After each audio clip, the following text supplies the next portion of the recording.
काल स्थानिक आमदार आणि इथले जिल्हाध्यक्ष भाजपाचे सगळे पदाधिकारी यांनी काल लोकांच्या डोळ्यात धूळ फेकण्याचा प्रयत्न केला आहे की विशाल गवळी हा माझा समर्थक म्हणून त्यांनी त्या ठिकाणी दाखवून हिणवण्याचा प्रयत्न केलेला आहे। अतिशय खोटारडेपणा आणि लाजिरवाणी प्रकार आहे। हे कुठेतरी लोकांच्या डोळ्यावरती धूळ फेकण्याचा प्रयत्न आहे आणि हा विषय जो विशाल गवळीला फाशी किंवा एन्काउंटर देण्याचा विषय हा कुठेतरी डायव्हर्ट करण्याचा हा त्यांचा केविलवाणी प्रयत्न आहे। पण असं काय होणार नाही। त्याला फाशी किंवा त्याचा एन्काउंटर झाल्याशिवाय ही कल्याणपुरीची जनता गप्प बसणार नाही। आम्ही या ठिकाणी ठरवलेलं आहे जसजसे दिवस वाढवतील तसं उग्र आंदोलन होतील। हा कल्याणपूर शांत बसणार नाही जोपर्यंत त्याला फाशी शिक्षा होणार नाही।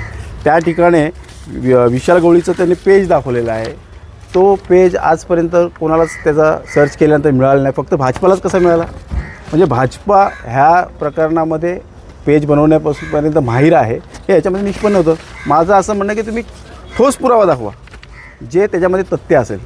खोटे नाटे आरोप करून तुम्ही त्या परिवारासोबत जुडलेले लोक आहात हे नाकारता येणार नाही, कारण गेल्या 5 गुन्ह्यांमध्ये त्याला सर्रासपणे माजी आमदार गणपत गायकवाडांनी वाचवण्याचा प्रयत्न केला। हे तिथल्या स्थानिक लोकांना माहिती आहे आणि स्थानिक पत्रकारांना माहिती आहे। तुमचं पाप लपवता येणार नाही आहे।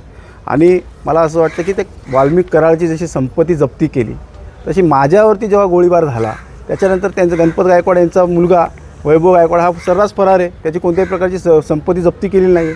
कोणाच्या जीवावरती फरार आहे हे सगळे आरोपी अजूनपर्यंत 8 महिन्याला आरोपी तुम्हाला भेटत नाही। म्हणजे हे आरोपी म्हणजे भाजपा त्यांना आश्रय देते ह्याच्यामध्ये हे सिद्ध झालेलं आहे। या ठिकाणी मला असं वाटतं की काही मी आपल्या माध्यमातून बघितलं की उज्ज्वल निकम यांना काहीतरी वकील म्हणून त्या ठिकाणी संबोधित करणार आहेत। आमचा त्यासाठी विरोध असणार आहे, कारण की उज्ज्वल निकम हे भाजपाच्या तिकिटावरती उमेदवार म्हणून लढलेले आहेत। त्यामुळे हा आमचा आरोप आहे हा भाजपाशी ह्या आरोपीशी ह्या कुठेतरी कनेक्शन आहे।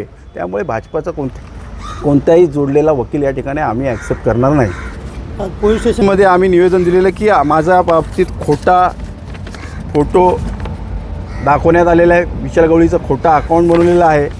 त्यामुळे ह्याची सखोल चौकशी व्हावी की अकाउंट कोणी बनवलेलं आहे, त्यांना अटक झाली पाहिजे आणि ज्यांनी माझ्या नावाचा वापर केला आहे त्यांच्यावरसुद्धा गुन्हा दाखल झाला पाहिजे अशी आमची पोलीस स्टेशनला मागणी आहे।